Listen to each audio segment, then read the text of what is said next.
안녕하세요.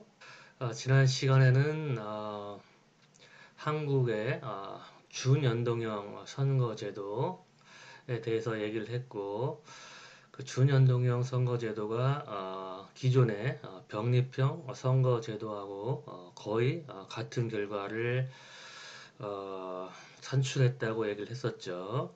물론 이제 미세한 한석 정도의 의석 차이는 있지만, 예를 들어 가지고 미래한국당은 약 103석을 얻고 더불어시민당은 180석을 얻었었죠.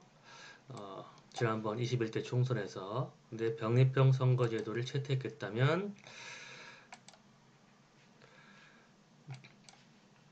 미래통합당, 즉 미래한국당이죠. 여기서는 이제 어, 위성정당을 창당할 이유가 없으니까 병립형 선거제도를 채택했다면 그러면 이제 미래통합당은 102석, 더불어민주당은 181석.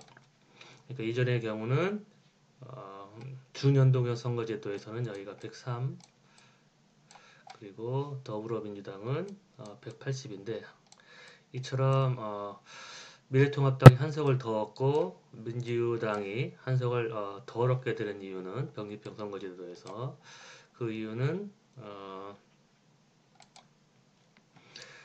준연동형 선거제도에서는 이제 2단계에 걸쳐서 비례대표 의석을 배분한다고 얘기했죠. 그러니까 처음에는 연동형 비례대표 의석을 배분하고 그 다음에 두 번째 단계에서는 자녀 비례대표 의석, 즉 병립형 비례대표 의석을 배분한다고 했었죠. 자녀 비례대표는 이제 병립형이죠. 지금 마우스가 좀 바뀌어가지고 이렇게, 글씨가 잘 안 써지네요. 그런데 어쨌든 2단계로 준연동형 선거제도에서는 비례대표 의석을 배분하는데 각 단계마다 헤어 엘로케이션 방식으로 의석을 배분하는 과정에서 여기 먼저 풀커터로 의석을 배분하고 그 다음에 이제 나머지 크기로 의석을 배분하는데 우연하게 이제 미래한국당이 이 나머지 부분이 의석을 배분할 때 유리하게 이 나머지 크기가 결정이 된 거예요. 그래서 예를 들어서 첫 번째 단계에서 미래한국당은 풀커터에 의해서 11석, 11석, 3석, 2석, 1석 이렇게 해서 22, 25, 26, 27, 28 그러니까 28석이 풀커터에 의해서 배분이 됐고 잔여석이 2석이 있는데 잔여석 2석을 나머지에 의해서 배분하게 되면 여기 한 석, 여기 한 석. 그래서 미래한국당이 이 나머지 크기에 따른 한 석, 잔여석 한 석을 가져가게 돼서 지금 12석을 얻었으니까 여기서 한 석을 이익을 받죠. 플러스 1. 그런데 또 병립형 의석을 배분하는 단계에서 여기서도 먼저 풀커터로 배분하고 그 다음에 잔여석을 나머지 크기로 배분하는 과정에서 정의당이 먼저 0.9니까 여기서 한 석을 가져갔고 플러스 1. 그 다음 두 번째로 나머지가 커서 나머지에 의해서 한 석을 더 가져간 거예요. 그렇게 해서 첫 번째 단계에서도 한 석 이익을 받고 두 번째 단계에서도 한 석을 이익을 봐서 이처럼 미래한국당이 이 나머지 크기에 따라서 103석을 얻게 된 거예요. 근데 이제 병립형으로 하게 되면 이처럼 두 단계에 걸쳐서 의석 배분을 하는 게 아니라 한 단계만 거치기 때문에 이제 그 한 단계에서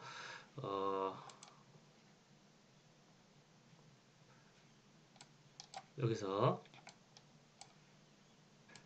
이게 이제 풀커터 헤어 정수죠. 풀커터에 의해서 의석 배분을 했을 때 17, 그다음에 17, 5, 3, 2 이렇게 되는 거죠. 근데 그래서 총 풀커터에 의해서 44석을 배정을 했으니까 이제 잔여석이 3석이 남았죠. 이 3석을 배분한 과정에서 여기서 나머지가 가장 큰 게 열린민주당이니까 여기서 잔여석 한 석이 갔고 그 다음에 두 번째로 미통당이 나머지가 크니까 여기서 이제 한석이 갔고 그 다음에 민주당에서 나머지가 세 번째로 그러니까 이렇게 한석이 갔죠. 그래서 여기서 이제 한석에 이익을 받죠. 나머지 크기에 의해서. 근데 여기서는 이제 한 단계에서만 이익을 받는데 준연동형 선거제도에서는 이제 두 단계. 첫 번째 단계는 연동형 비례대표 구석에서 이익을 받고 그 다음에 병립형 비례대표 구석에서 또 이익을 받기 때문에 이게 102가 아니라 103석이 된 거예요. 그러니까 그런 이제 우연에 의해서 이처럼 한석을 미래통합당이 더 이익을 받지만 결과적으로는 이 병립형 선거제도나 준연동형 선거제도나 이제 똑같은 결과를 초래하게 되는 것이죠. 그 이유는 병립형 선거제도는 지난 시간에 얘기했듯이 단순 다수제 하고 그 다음에 정당 득표율에 의한 비례대표제 얘를 그냥 단순히 병행하는 거예요. 서로 다른 두 시스템을. 근데 준연동형 선거제도에서 위성정당을 만들 경우 그러니까 연동형 선거제도는 단순 비례대표 단순 다수제에서 초래된 불비례대표적인 그 결과를 비례대표 의석으로 보정해주는 그런 기능을 해야 되는데 병립형은 이게 별개의 선거제도니까 그런 보정 과정이 없죠. 근데 만약에 준연동형 선거제도에서 위성정당을 만들면 위성정당에 의해서 위성정당의 비례대표 득표율로 의석 배분을 그냥 해버리고 그 다음에 또 지역구 선거에 임한 정당들 그러니까 지역구에 후보를 낸 정당들끼리 또 경쟁을 해서 단순 다수제 선거제도의 결과가 초래되고 그러니까 결국에는 준연동형 선거제도의 취지 즉 단순 다수 선거제도에서 초래된 불비례대표적인 결과를 비례대표 의석을 통해서 보정해준다는 그 취지가 없어져 버리는 거죠. 왜냐하면 지역구에만 의석을 내는 정당들끼리 단순 다수 경쟁을 하고 그 다음에 또 위성정당끼리 비례대표 의석 경쟁을 해서 그 결과를 단순히 합쳐버리니까 결국에는 준연동형 선거제도의 취지는 무색해져 버리고 결국에는 병립형 선거제도로 선거를 치르게 된 거랑 마찬가지죠. 그러니까 정의당이 새로운 그 준연동형 선거제도를 이제 지지하고 나머지 군소정당들도 지지했는데 결국에는 정의당만 뭐 정의당이 뭐 손해 본 건 없죠. 왜냐하면 병립형 선거제도하고 똑같은 결과가 초래됐으니까 새로운 선거제도에서 근데 이제 정의당이 추구했던 거하고는 다른 결과가 초래됐고 더불어민주당은 이전과 같이 이제 병립형 선거제도 에서 얻었을 의석과 뭐 거의 같은 의석을 얻게 된 것이죠. 그렇다면 만약에 위성정당을 만들지 않았을 경우에 어떤 결과가 초래됐을까? 사실 선거제도 개혁 협상 과정에서 이제 더불어민주당은 위성정당이 만들어질 것을 이제 예측을 안 하고 사실 새로운 선거제도가 자신들에게 이제 손해를 본다는 걸 알고 있었어요. 그러니까 손해를 보더라도 이제 공수처 그 법안을 통과시키기 위해서 정의당과 4+1 협의체라고 하는 그 연합을 해서 4+1이라는 거는 더불어민주당, 정의당, 그 다음에 그리고 이제 바미당 여기에는 없는 바미당 당권파하고 그 다음에 또 민평당, 민주평화당, 그 다음에 또 대한신당은 이제 완전한 정당의 형태를 그 당시에 갖추지 않았기 때문에 플러스 1에 해당되는 거죠. 그러니까 더불어민주당, 정의당, 바미당, 민평당, 플러스 1 대한신당 이렇게 해서 그래서 뭐 이들 세력 바미당 당권파하고 민평당과 대한신당이 이제 통합을 해서 민생당이 만들어졌고 이 선거제도 개혁에 반대한 과거에 이 미래통합당으로부터 흡수된 어, 미래통합당 계열 의원들과 그 다음에 안철수계 의원들이 결국에는 지금 국민의 힘 정당으로 이제 합류를 했죠. 근데 어쨌든 이들이 추구했던 그런 준연동형 선거제도에서 군소정당들에게 유리한 결과가 초래될 것으로 예측을 했고, 이제 더불어민주당도 일정 부분 이제 이들에게 유색을 손해를 보더라도 공수처 법안을 이제 통과시키기 위해서 서로 교섭을 한 것이죠. 이제 그 교섭 과정에 대한 그런 내용에 대한 논문을 이제 내가 최근에 이제 발표를 했는데 아마 합리적 선택 시간 후반부에 시간이 남으면 이제 그때 조금 자세히 설명을 할 거예요. 이 수업에는 이제 이 선거제도 개혁에 대해서만 잠깐 이 강의 뒷부분에 짧게 설명을 할게요. 각 정당들이 이제 어떤 입장을 원했고 결국에는 어떤 합의안이 도출됐는지 그걸 이제 2차원적인 공간에서 약간 보여드리기만 할게요. 그리고 이제 또 추가적으로 만약에 위성정당이 만들어지지 않았다면 어떤 결과가 초래됐을지 조금 전에 더불어민주당이 일정 부분 손해를 이제 감수했다고 했는데 이제 그 결과죠. 위성정당이 만들어지지 않아서 선거가 치러졌다면 이제 더불어민주당이 어느 정도 이 병립형 선거제도에 비해서 어느 정도의 손해를 보는지 이제 확인할 수가 있겠죠. 그래서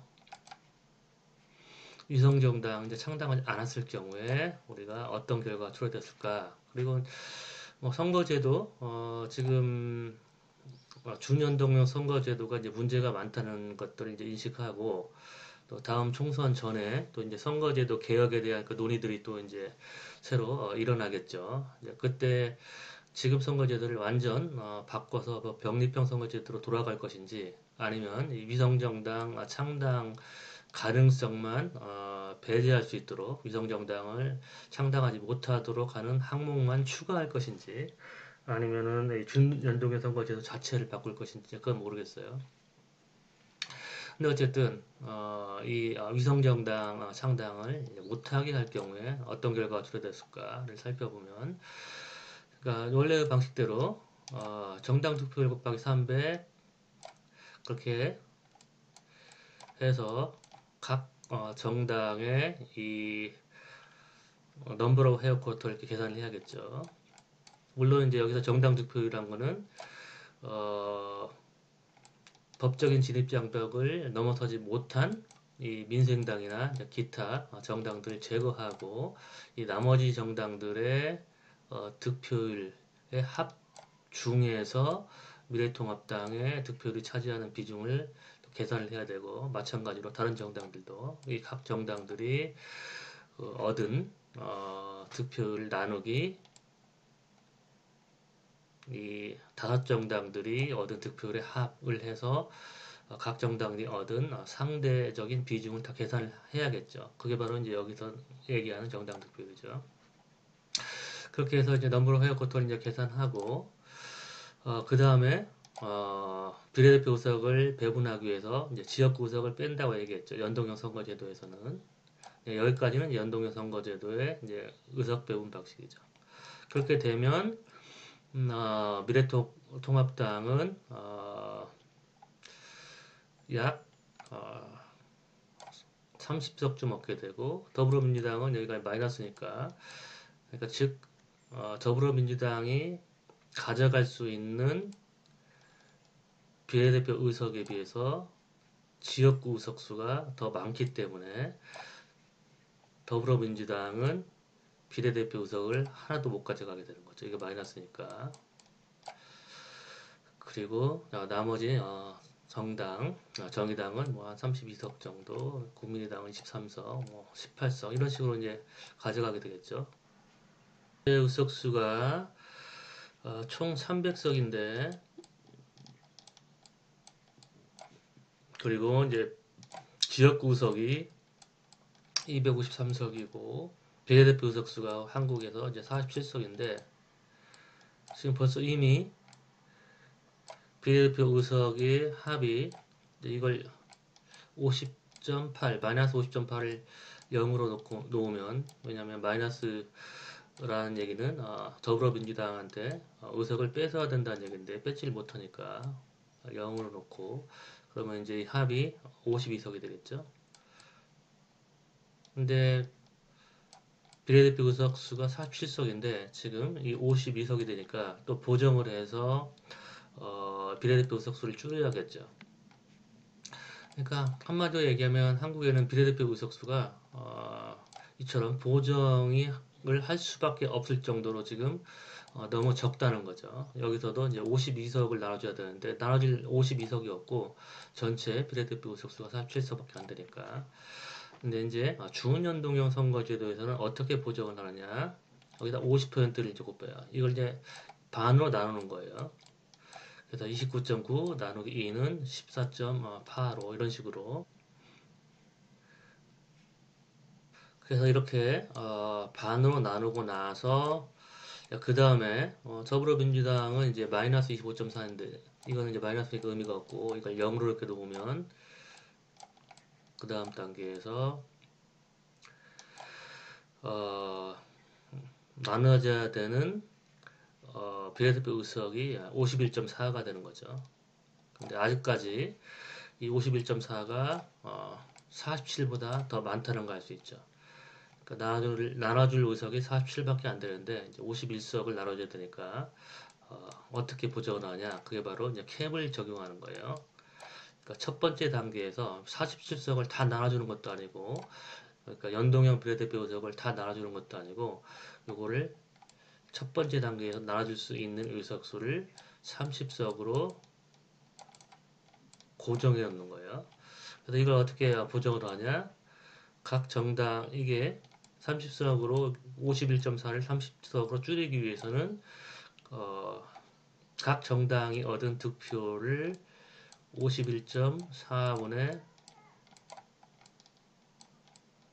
30을 곱하면 그러면 14.9 곱하기 51.4분의 30 이렇게 하면 8.7이 되고 마찬가지로 정의당의 경우 15.9 곱하기 51.4분의 30 이렇게 하면 이제 9.3이 나와서 총합이 30이 되겠죠. 그래서 첫 번째 단계에서는 연동형 비례대표 의석 맥시멈 30석까지만 배분하고 근데 왜 이렇게 이제 맥시멈 연동형 비례대표 의석을 배분할 수 있는 상한선을 정해놨냐면 더불어민주당이 지금 2단계에서 30석을 나눠준 단계에서 한 석도 비례대표 의석을 못 얻잖아요. 그러니까 더불어민주당은 직능 대표가 불가능한 정당이 돼버리죠. 그것도 그렇고, 그러니까 직능 대표 또는 비례대표 의석이 한 석도 없으니까 너무나 많은 손해를 보는 거죠. 그러니까 지역구에서 이 강세를 가진 정당은 비례대표 의석을 하나도 못 가져가니까 큰 손해를 보니까 이제 그 정도 손해는 보기 싫다. 그러니까 우리한테 최소한 17석 정도는 그러니까 전체 47석 중에서 17석 정도는 우리도 정당 득표율에 의해서 일부를 가져가야겠다. 17석의 일부는 이제 우리한테도 배정을 해다오. 이제 그런 타협 과정이 있었던 거죠. 그래서 30석을 먼저 연동형으로 이제 연동형 비례대표 의석을 다 배분하고 그리고 민주당은 한 석도 못 얻게 되니까 그 다음 단계에서 나머지 17석 병립형 비례대표 의석을 정당 득표율로 또 의석 배분을 하는 거예요. 그러면 이제 17 병립형 의석 해여수는 17석 곱하기 각 정당의 정당 득표율 이렇게 해가지고 17 곱하기 각 정당의 정당 득표율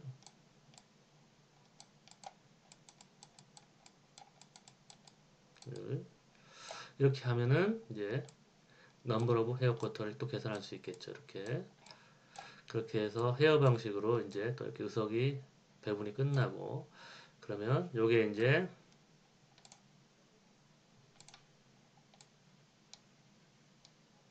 병립형 의석 배분 결과 그 다음에 요거는 연동형 비례대표 의석 배분 결과. 그러니까 비례대표 의석이 지난 시간에도 얘기했지만 연동형 비례대표 의석이 있고 병립형 비례대표 의석이 있는데 연동형 비례대표 의석은 30석, 병립형 비례대표 의석은 17석 이렇게 해서 전 세계 유례 없이 이상한 복잡한 선거제도를 이제 만들었는데 그게 바로 이제 조금이라도 자신들이 손해를 보지 않기 위해서 이제 머리를 짜서 이런 이제 선거제도를 좀 누더기 같은 법안이죠. 이것저것 막 끌어모으고 붙이고 땜질해 가지고 만든 선거제도죠. 그렇게 해서 이제 또 이제 각 정당이 얻은 지역구 의석수가 또 있죠. 이렇게 지역구에서 이제 승리한 의석수. 그래서 요거를 이제 더하는 거죠. 이 빨간 부분을 9 더하기 7 더하기 84 이렇게 해서 100이 되고 민주당은 0 더하기 6 더하기 163 이렇게 해서 의석 배분이 되는 거죠. 그러나 병립형에 비해서 상당히 더불어민주당은 실제로 손해를 봤다는 걸 알 수 있죠. 병립형 선거제도에서는 더불어민주당이 181석이었고 그 다음에 미래통합당은 이제 102석이었죠. 그러니까 두 정당 모두 준연동형 선거제도에서 약간 손해를 보게 되는 걸 알 수 있죠. 지역구에서 강세가 있는 정당들은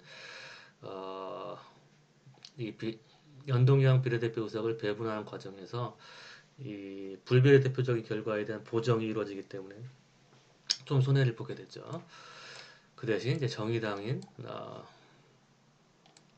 12석, 6석에서 12석이니까 상당히 이익을 많이 보게 되죠. 그러니까 정의당은 이제 이걸 바라고 이 선거제도 협상에 동의를 했던 것이고, 뭐 국민의당도 8석, 열린민주당도 6석. 그래서 병립형 선거제도를 채택했다면 이 세 정당은 633인데 병립형 선거제도에서는 633인데 모두 이 군소정당들의 이익을 볼 수 있는 걸 알 수 있죠. 근데 결과적으로는 위성정당을 창당해서 이런 더불어민주당과 이 군소정당들이 예측했던 기대했던 그런 이 선거 결과 예측했던 선거 결과는 나오지 않고 결국엔 병립형 선거제도와 똑같은 결과가 초래됐다. 그걸 알 수가 있죠. 이제 각 정당이 어떤 선거제도를 원했고 결국에는 이 선거제도 개혁 협상 과정에서 어떤 결과가 초래됐는지를 이제 그림으로 살펴보면 이 그림은 이제 선거제도를 이제 2차원적인 그림으로 표시를 한 거죠. 자, X축은 연동률, 100% 연동할 것인지 50% 연동할 것인지 그거를 보여준 것이고 그 다음에 이제 Y축은 비례대표 의석과 지역구 의석의 비율을 보여준 것이죠. 먼저 오른쪽 위에부터 살펴보면 이제 단순 비례대표제 이 경우에는 100% 비례대표 의석만 뽑는 것이죠.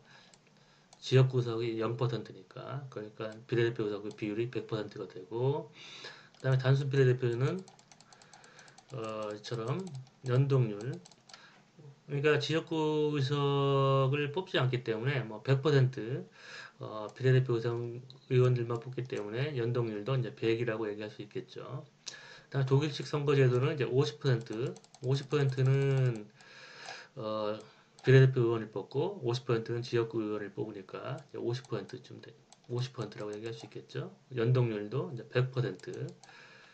아까 조금 전에 설명했던 대로 각 정당이 얻은 정당 득표율 곱하기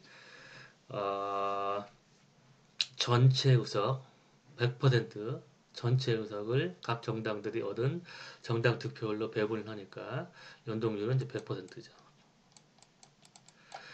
그리고 이제 이 새로운 선거제도 합의 과정에서 이제 각 정당들이 자신들이 선호하는 그런 선거제도 개혁안을 제시를 했었죠.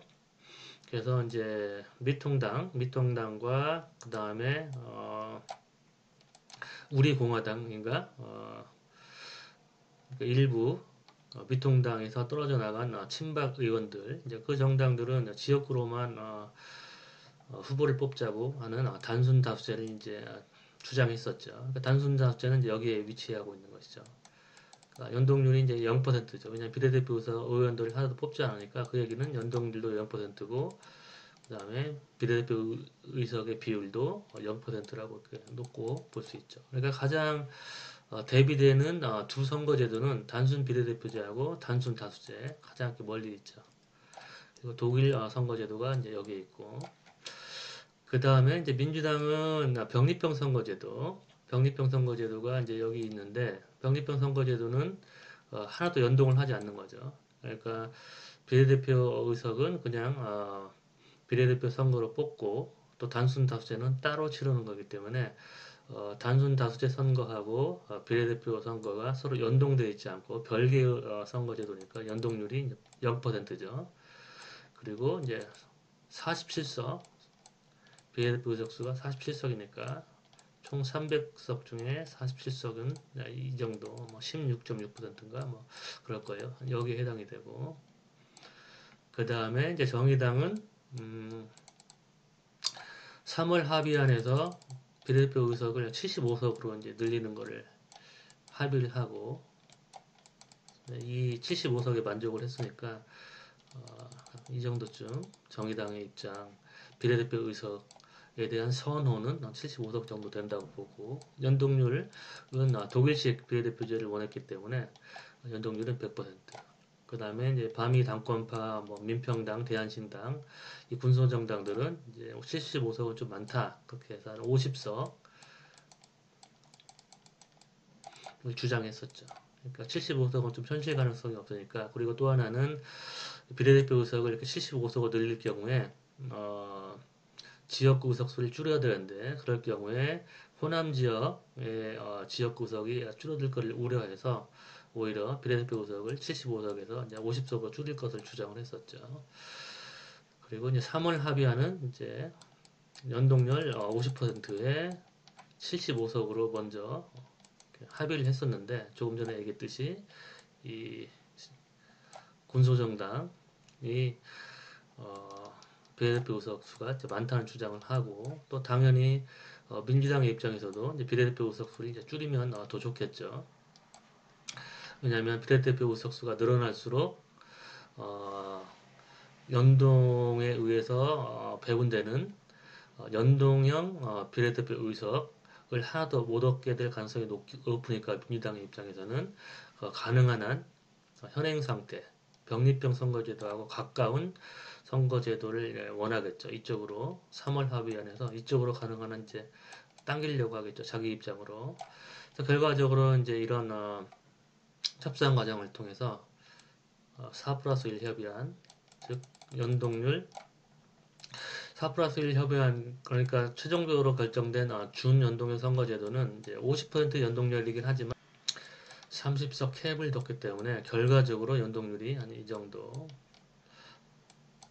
좀 된다고 볼 수 있고 그러니까 50% 연동률에 그나마 전체 47석 중에서 30석만 연동형 비례대표 의원을 뽑기 때문에 이 비율을 이렇게 곱하면 약 32% 정도의 연동률을 계산할 수가 있어요. 그래서 연동률은 약 32% 정도밖에 안 된다고 볼 수 있죠. 그림은 각 정당들이 어떤 입장을 선호했고 그리고 또 대표적인 그런 선거제도, 단순 비례대표제, 단순 다수제, 그 다음에 연동형 선거제도 이와 같은 대표적인 그런 선거제도 하고 비교해서 최종적으로 결정된 한국의 준연동형 선거제도가 어디에 위치해 있는지를 이렇게 알 수 있게 하는 그런 그림으로 볼 수 있죠. 그러면 한국의 선거제도는 자, 나눠서 보면 이쪽이 아무래도 비례대표제가 이제 여기에 해당되겠죠. 비례대표제가 여기에 해당되고 또 우측으로 갈수록 우측으로 갈수록 연동률이 높아지는 이제 선거제도인데 한국은 역시 이 단순 다수제 쪽에 훨씬 더 치우친 그런 선거제도고 더군다나 위성정당을 만들었을 때는 현행의 병립형 선거제도 여기에 위치하고 있다라는 것을 종합적으로 이 그림이 보여줄 수 있는 것이죠. 그러면 민주화 이전의 선거제도를 이제 빨리 간략하게 설명을 할게요. 이제 민주화 이전의 선거제도는 이제 민주화 직전에는 소선거구를 채택한 게 아니라 이제 two member district, 그러니까 중선거구제죠. 두 명을 뽑는 중선거구제를 채택을 했어요. 1972년은 이제 유신 되죠. 유신 정권. 그리고 1981년부터 87년까지는 이제 전두환 정권이죠. 그러니까 이때는 이제 군사 권위주의 정권이라고 볼 수 있고, 근데 왜 투멤버 디스트릭트를 선택했느냐? 우리가 일반적으로 알고 있는 바는 선거구의 크기가 커질수록 군소정당에게 유리하다고 생각하고 있죠. 따라서 오히려 권위주의 정권 때 작은 정당한테 유리한 선거구를 채택했느냐 그렇게 의문을 품을 수 있는데 이 군사 정권에서 투멤버 디스트릭트를 채택한 이유는 작은 정당한테 유리하게 하기 위해서 그런 게 아니라 자신들에게 유리하게 선거제도를 이제 조작한 거나 마찬가지야.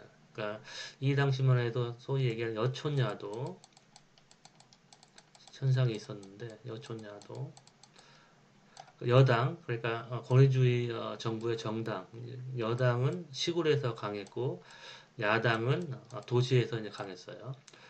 그러니까 시골에서 이제 상당한 강세를 보였기 때문에 만약 두 명을 뽑게 되면 선발하게 되면 두 명 모두 다 시골에서 석권을 하고 또 야당은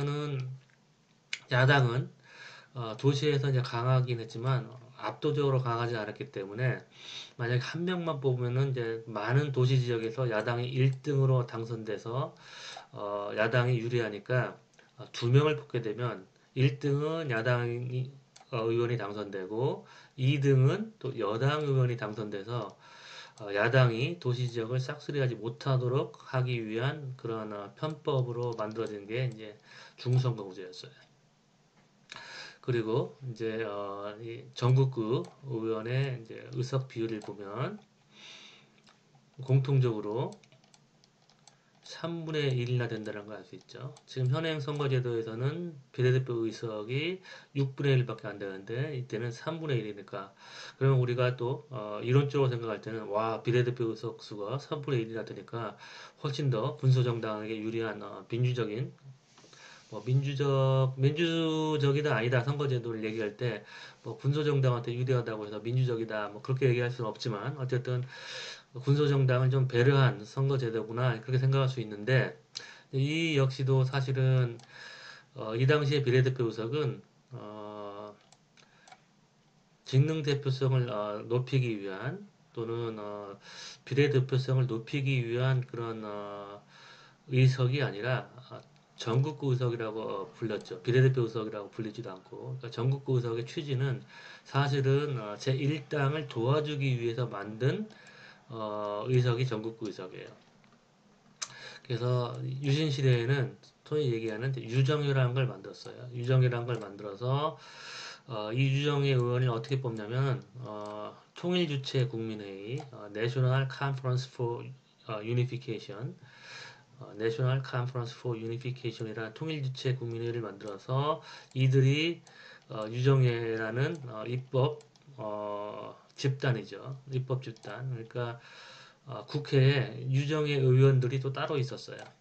근데 이 사람들은 선거를 통해서 뽑는 게 아니라 이런 선거인단, 통일주체 국민의회라는 선거인단이 뽑는데 이 선거인단을 어떻게 구성하냐면 박정희가 자기가 지명하는 거예요.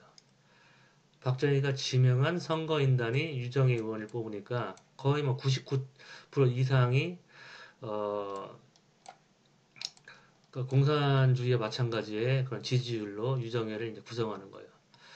그래서 유정회가 박정희를 지지하는 집단이기 때문에 결국에는 유정회의 기능은 어, 지역구 선거에서 과반수를 확보할 수 없는 민주공화당, 그러니까 박정희 정당이죠. 민주공화당의 과반수를 확보해 주기 위해서 만든 입법 조직이라고 얘기할 수가 있겠죠. 그리고 이제 전두환 때는 또 어떤 짓을 했냐면 제1당 그 과반수를 확보하지 못한 1당에게 플루레라트 파티가 바로 1당이죠. 이제 이 정당은 당연히 민정당이죠. 전두환의 민정당. 민정당에게 비례대표 의석의 3분의 2를 66%, 3분의 1을 그냥 줬어요. 그러니까 조금 전에 얘기했듯이 이 전국구 의석의 기능은 비례대표성을 높이기 위한 그런 의석이 아니라 권위주의 정당, 이 당시에는 민주공화당, 이 당시에는 이제 민정당에게 의석을 100%, 유신 때는 100%, 이때는 이제 66%를 거저 줘서 과반수를 확보하는데 도움이 되도록 만든 게 바로 전국구예요. 그리고 전국구의 의석을 가져갈 수 있는 봉쇄조항 또는 법적인 진입장벽은 최소한 5석 이상을 얻는 그 정당에게 전국구 의석을 나눠줬어요. 근데 군소정당이 5석을 얻는 건 매우 어렵죠. 지역구에서. 그리고 의석 비율에 의해서 또 나눠졌어요. 지난 시간에 얘기했듯이 의석 비율이라는 거는 이미 큰 정당한테 유리하게 초래된 결과이기 때문에 이 역시도 작은 정당한테 유리할 수 없는 그런 기준이라고 얘기할 수 있겠죠. 그리고 이제 유신 이전에는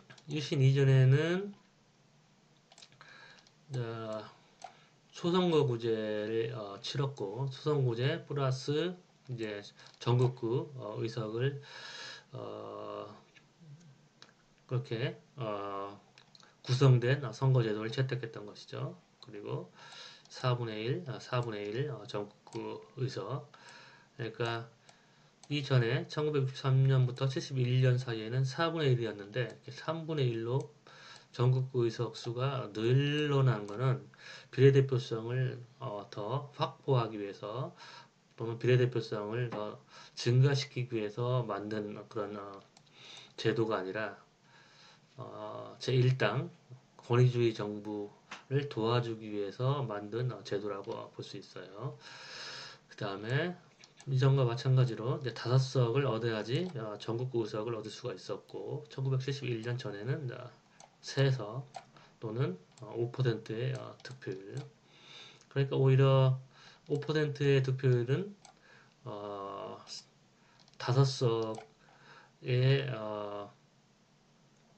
5석을 얻은 정당에게 전국구 의석을 주는 그 기준보다는 훨씬 더 작은 정당한테 유리한 기준이죠. 작은 정당이 5%의 득표는 할 수 있지만 5석을 얻기는 매우 힘들죠. 그러니까 오히려 71년 이전에는 그러니까 박정희가 바로 정권을 잡았을 때는 비교적 나름 좀 민주적인 상대적으로 민주적인 그런 선거 제도를 이제 채택하려고 했는데 장기 집권을 하면서 점점 자신에게 이제 유리한 그런 선거 제도로 개혁을 했다는 걸 알 수가 있는 것이죠. 또 유신 이전에는 제1당에게 프리미엄을 주는 것도 이 유신 이후보다는 더 훨씬 더 일당에게 덜 유리한 그런 이점을 줬던 것이죠. 그래서 in proportion to each party's vote share. 그러니까 각 정당들의 이제 득표율을 기준으로 전국 구석을 배분했는데 이제 그런 경우는 어떤 경우냐면 if a party won a majority 어, 이 경우 그러니까 제 1당이 과반수 이상을 얻었다면 50% 이상을 득표를 했다면 각 정당들에게 어, 정당 득표를 기준으로 의석을 배분했는데 그렇지 않은 경우 제1당이 50% 이상을 득표하지 못한 경우 그럴 경우에는 제1당에게는 50%의 의석을 나눠줬어요. 그거에 반해서 전두환 정권에서는 3분의 2를 나눠줬고 유신 때는 100%를 나눠줬는데 그 전에는 50%만 나눠줬어요. 물론 이것조차도 이제 일당에게 유리한 조항인데 이렇게 해도 안 되니까 일당에게 50%의 전국구 의석을 나눠줘도 안 되니까 과반수를 확보하지 못하니까 전국구 의석수를 늘리고 또 전국구 의석수의 100% 또는 3분의 2를 이렇게 나눠준 거예요. 그 다음에 또 다른 어떤 조건은 뭐냐? 그러니까 second party with vote share less than twice of the third party. 그러니까 제3당의 3당의 2배 이상을 얻지 못한 제2당에게는 남아있는 의석, 그러니까 제1당이 50% 의석을 다 확보하고 그 남은 의석의 3분의 2를 이상을 가져갈 수 없도록 만들었어요. 그러니까 2당에게 아무리 2당이 많은 자녀석을 가져가더라도 3분의 2 이상은 못 가져가게 또 제한을 해놓은 거예요. 그래서 그런 식으로 이제 2당이 1당을 견제하는 것을 또 막기 위해서 또 이와 같은 2당이 가져갈 수 있는 최대치를 3분의 2, 자녀석의 3분의 2로 이렇게 막아놓은 것이죠. 그래서 1987년 민주화 이전에는 이처럼 매우 변태적인 그런 방법으로 선거제도를 만들고 제1당에게 유리할 수 있는 그런 갖가지 그런 제도적인 조항을 만든 것이죠. 그러니까 어떻게 보면 이런 또 제도적인 조항을 만들어 놨다는 것은 완전히 군사 정권이 칼과 총으로만 통치하지 않고 나름대로 그러니까 전형적이고 변태적인 방법이긴 하지만 이런 제도를 만들어서 국회에서 제1당, 그러니까 군사주의 정권의 정당이 과반수를 확보하려고 하는 그런 노력은 했다는 것을 의미하는 것이죠. 자, 그러면 오늘의 강의는 이제 여기까지 할게요. 네, 수고 많았어요.